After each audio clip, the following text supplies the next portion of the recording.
Hi, എളുപ്പത്തിലൊരു mutton stew എങ്ങനെയാണ് ഉണ്ടാക്കുന്നതെന്ന് നമുക്കിന്ന് നോക്കാം. നന്നായിട്ട് ചൂടായ ഒരു കുക്കറിലേക്ക് നമുക്ക് അല്പം വെളിച്ചെണ്ണ ഒഴിക്കാം.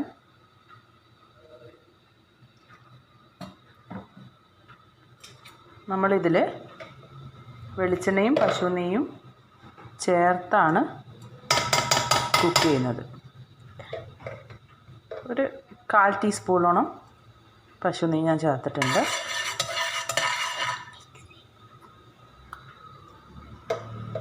നന്നായിട്ട് ചൂടാവട്ടെ. ഇതിലേക്ക് ഒരു 2 ഉള്ളിയാണ് ഞാൻ ചേർത്ത് കൊടുക്കുന്നത്.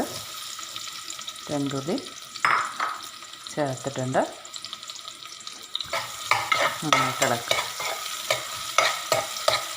ഞാൻ ഏകദേശം ഒരു 1/4 കിലോ മട്ടൺ കഴുകി വെച്ചിട്ടുണ്ട്.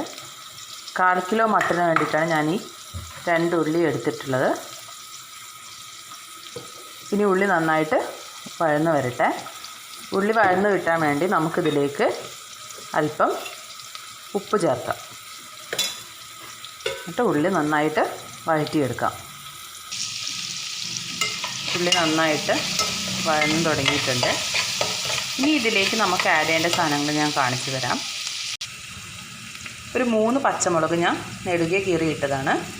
3 പച്ചമുളക്, ഇഞ്ചി ചതച്ചത്, വെളുത്തുള്ളി ചതച്ചത്. നമ്മൾ പേസ്റ്റ് യൂസ് ചെയ്യുന്നില്ല, എല്ലാം ചതച്ചിട്ടാണ് യൂസ് ചെയ്യുന്നത്. ഇതാണ് നമുക്കിനി ഇതിലേക്ക് ചേർക്കേണ്ടത്. തക്കാളി നമ്മൾ ചേർക്കാറില്ല. തക്കാളി നമ്മൾ ചിക്കൻ സ്റ്റൂ ആണെങ്കിൽ നമ്മൾ തക്കാളി യൂസ് ചെയ്യും. മട്ടൺ സ്റ്റൂവിന് പൊതുവേ തക്കാളിയുടെ പുളിപ്പ് ആവശ്യമില്ല. ഇഷ്ടമുള്ളവരാണെങ്കിൽ ചേർത്ത് കൊടുക്കാവുന്നതാണ്. നമ്മൾ ഉള്ളി വഴന്നിട്ടുണ്ട്. ഇതിലേക്ക് നമുക്ക് പച്ചമുളക് ചേർത്ത് കൊടുക്കാം.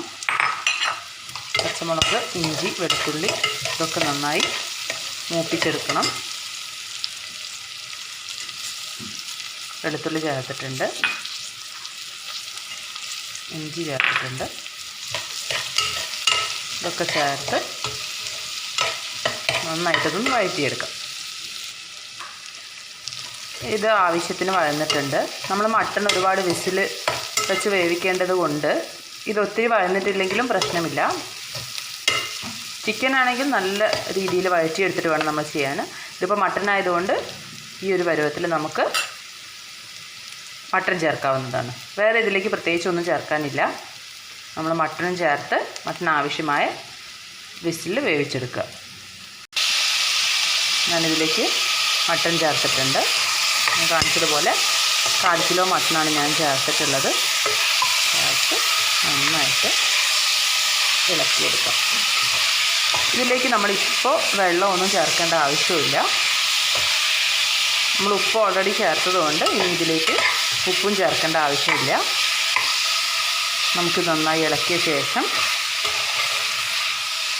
കുക്കർ അടച്ച് വെച്ച് വിസിൽ വരാൻ വേണ്ടി വെയിറ്റ് ചെയ്യാം. എൻ്റെ മട്ടൺ ഒരു 6-7 വിസിലാണ്. ഓരോരുത്തരുടെ മട്ടൺ അനുസരിച്ച് അതിൻ്റെ വിസിലിൽ ഡിഫറൻസ് വരാം. അത് നിങ്ങൾ നോക്കി വേവിച്ചെടുക്കുക. നമ്മുടെ കുക്കർ വിസിൽ വന്നിട്ട് വിസിൽ പോയിട്ടുണ്ട്. നമുക്കത് തുറന്ന് കണ്ടില്ലേ, നന്നായിട്ട് വെന്തിട്ടുണ്ട്. നമുക്കിനി ഫ്ലെയിം ഓൺ ചെയ്ത് ഇതിലേക്ക് നമ്മൾ ഇനി ചേർക്കേണ്ടത് ഒരു 1/4 ടീസ്പൂണോളം പെപ്പർ പൗഡറാണ്. പിന്നെ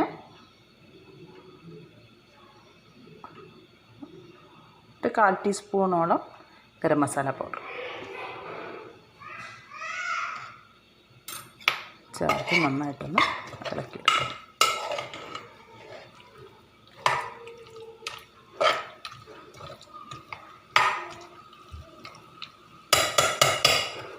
ഇനി ഇതിലേക്ക് നമുക്ക് അടുത്തതായി ചേർക്കേണ്ടത് 2-ാം പാലാണ്.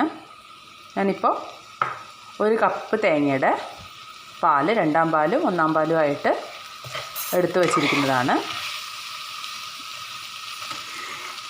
അതിലുള്ള 2-ാം പാൽ നമുക്കിതിലേക്ക് ചേർത്ത് കൊടുക്കാം.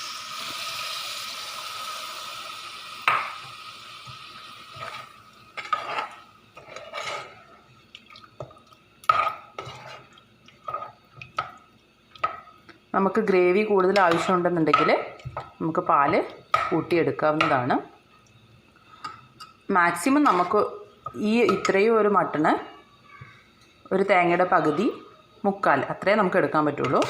അല്ലെങ്കിൽ നമുക്ക് മട്ടൻ്റെ സ്വാദ് അറിയാതെ പോവും.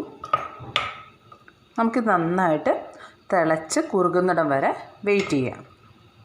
നന്നായി കുറുകി നമ്മുടെ ഗ്രേവിയൊക്കെ ഒന്ന് ടൈറ്റായി വരട്ടെ. ഓക്കെ, അതുവരെ നമുക്ക് വെയിറ്റ് ചെയ്യാം. നമ്മുടെ ഗ്രേവി നന്നായിട്ട് കുറുകി വന്നിട്ടുണ്ട്. ഇതിലേക്ക് നമുക്ക് അല്പം കറിവേപ്പില ചേർത്ത് കൊടുക്കാം.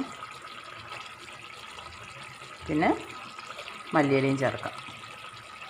വേറെ ഇതിൽ നമ്മൾ പ്രത്യേകിച്ച് പൊടികളൊന്നും ചേർക്കേണ്ട ആവശ്യമില്ല. നമ്മൾ ഗരം മസാല പൊടിയും അല്പം പെപ്പർ പൗഡറും മാത്രമാണ് ചേർത്ത് കൊടുക്കുന്നത്. പെപ്പർ വേണമെങ്കിൽ മട്ടൺ വേവിക്കുന്ന സമയത്ത് നമുക്ക് ചേർത്ത് കൊടുക്കാവുന്നതാണ്. ഇത് നമ്മൾ മട്ടണിൽ അല്പം വെള്ളം ചേർത്ത് വേവിച്ചാൽ നമുക്കിത് ഇത്തിരി കൂടി ലൈറ്റ് കളറിൽ കിട്ടുന്നതാണ്. ഇത് നന്നായിട്ട് കുറുകിയ ശേഷം കണ്ടോ, നമുക്കൊത്തിരി കറി ആവശ്യമില്ലാത്തതുകൊണ്ട് നമുക്കിതിനെ കുറുക്കിയെടുക്കാം. ഇനി നമ്മളിതിലേക്ക് ഒന്നാം പാലൂടെ ചേർത്ത് കൊടുക്കേണ്ടതാണ്. അതുകൊണ്ട് കുറച്ചുകൂടെ ലൂസായി കിട്ടും നമുക്ക്. കണ്ടില്ലേ, നമ്മളെ മട്ടനൊക്കെ നന്നായിട്ട് വെന്ത് വന്നിട്ടുണ്ട്. നമുക്ക് ഗ്യാസ് ഓഫ് ചെയ്ത ശേഷം ഇനി നമ്മളിതിലേക്ക് ഒന്നാം പാലാണ് ചേർക്കുന്നത്. ഒന്നാം പാൽ ഗ്യാസ് ഓഫ് ചെയ്ത ശേഷം മാത്രമേ ചേർക്കാൻ പാടുള്ളൂ. ഒന്നാം പാൽ ചേർത്ത് നന്നായിട്ടൊന്ന് ഇളക്കി യോജിപ്പിക്കാം.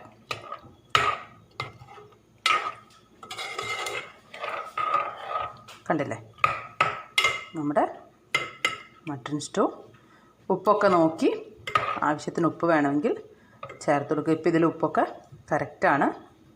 അപ്പോൾ നമ്മുടെ മട്ടൺ സ്റ്റൂ റെഡിയായി. നമുക്കിത് അപ്പത്തിൻ്റെ കൂടെയും ചപ്പാത്തിയുടെ കൂടെയും ഒക്കെ നല്ലൊരു കോമ്പിനേഷനാണ്. എല്ലാവരും ട്രൈ ചെയ്യുമെന്ന് വിശ്വസിക്കുന്നു. Thank you. നമ്മുടെ മട്ടൺ സ്റ്റൂവും വെള്ളയപ്പവും റെഡി. ഇതെൻ്റെ ആദ്യത്തെ വീഡിയോ ആണ്. എല്ലാവരും ലൈക്ക് ചെയ്യുമെന്നും സബ്സ്ക്രൈബ് ചെയ്യുമെന്നും പ്രതീക്ഷിക്കുന്നു. Thank you.